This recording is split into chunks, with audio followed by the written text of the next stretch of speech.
Hi everyone, thanks for joining me today as I answer some questions that you've had for me. Today's 8 questions come from Bella Grant in Mundelein, Illinois, and thank you to her teacher Kim for sending these questions along. Question 1, who/what inspired you? My parents. They were the greatest inspirations because they sang in all the choirs that they could, the church choirs and the Northern Delaware Oratorio Society, and I got to sing with them sometimes.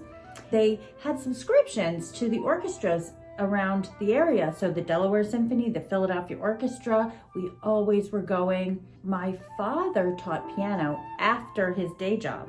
So he'd work at the DuPont company and come home and then go out to the homes and teach piano. So pretty much I feel like my parents enabled me to be strong in the area of classical music. Question number 2, what made you choose the flute? Well, my dad suggested it after he vetoed the harp. Yes, I wasn't allowed to play the harp. He said, I don't want to carry that around. I just know that when I saw the flute at the school music exhibit of instruments, what's commonly known as musical outreach, all the nerve endings in my fingers, they went off. I felt them all. I thought, I could do that. And then after the first class, when they have you make a sound, they called my mother and said, Miss Porter, you better bring your daughter to the second level because she's already making a sound. They're playing Mary Had a Little Lamb. You know, I could learn Mary Had a Little Lamb pretty fast. I ran to my room and I learned Mary Had a Little Lamb. Went back to the lessons the next day and they called my mother again. Mrs. Porter, bring your daughter to the third class. She already nailed Mary Had a Little Lamb. So hey, that was the story of my beginning the flute. It just kind of found me. Question 3, how do you get such a beautiful tone and hold it for so long? Well, my teachers have always stressed that tone was the vehicle for interpretation. You don't want to sound like a flute all the time. It was a beautiful tone that could make the instrument sing, but it was a beautiful tone that could make the instrument also disappear. And then you hear the music. You don't hear the flute, you hear music. And that's what I always wanted from myself. Also, I was a swimmer and I learned to go longer in the pool during relays and races, so I could hold my breath the entire length of the pool.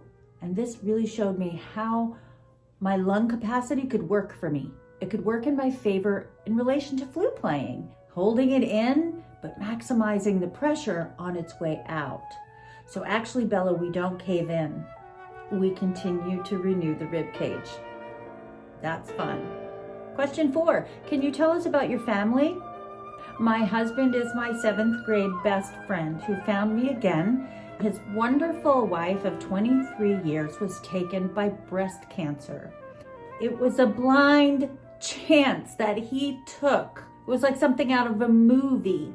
I literally had not spoken or seen him in 32 years, and I asked for him every time I went to play the flute in Delaware, and I never heard from him. He never once saw me perform, but it was like a fairy tale. He sent me an email, and I was single, so guess what? We got married in 2014. His name is James Elliott Bogue. He makes candles. It's a company called Vogue, and I think he's really talented at it. It's hard to make 100% soy candles with safe ingredients that smell so good, but he does. And we have 3 dogs, Lillian, Mary, and Cinnamon, and it's always been a fun house for the past 8 years. Question 5, do you have a job other than performing on the flute? Yes, Bella, I have another job besides the flute, and that's common in this world today. In my life, I represent Rodan and Fields Skincare because I'm choosing not to get injections and fillers to fill in my wrinkles. I'm building my business by showing by example that we should take care of our skin with diet, exercise, and hydration. We need to take care of it as we age. The doctors have formulated premier products that I love, Dr. Rodan and Dr. Fields.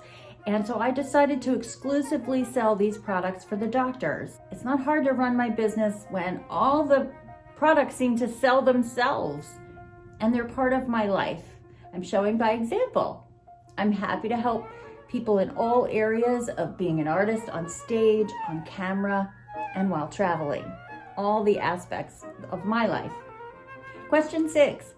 Why did you choose to go professional? Bella, it was the easiest thing I could do. Play the flute, live the flute, breathe the flute, talk about the flute. I mean, I was always a professional since I stood on a stage at age 12. I can't do lots of things. A lot of people find things easy.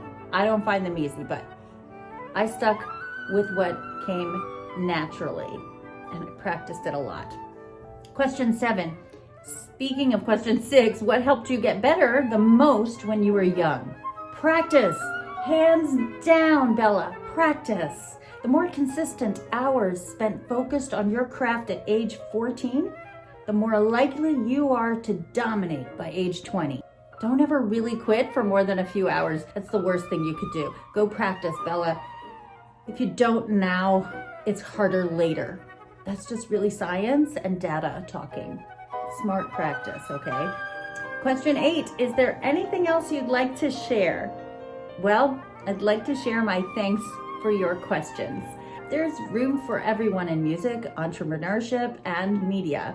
So just keep being you. And that, my friends, comes from introspection and serious work on yourself. Be resilient and endure the growth process. It's not an easy time for you right now, Bella. I get it. If anyone else has a question from the 7th grade classroom or any classroom that I can answer here on my channel, I'm happy to. Thank you again, Bella. For more answers about anything Porter Flute, you can listen to my Porter Flute podcast. Check out my 2 websites, amyporter.com or porterflute.com.